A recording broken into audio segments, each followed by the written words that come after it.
Continue. When traveling at night, we have mentioned that one travels through the night. Even she stops for a brief time to refresh. When in the morning arrives, she should say Tefillas HaDerech again without Hashem's name at the end. Some poskim write that this would apply even if on a cruise or even on an airplane. When the next morning begins, one should repeat Tefillah HaDerech without Hashem's name. So it's very interesting. So people travel all through night, right? So what does it mean through night?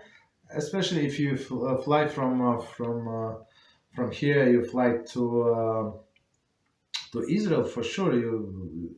From where we live, the plane for Israel usually leave at night. So something like midnight, 10 p.m., like something like that. And they land, and in the morning you close to Israel. Like closer to the morning, you fly close to the Europe. Let's put it this way. Right? So you would need to say this Tefillah HaDerech second time, but without Hashem's name. And without mentioning that he's a king. Okay. Continue.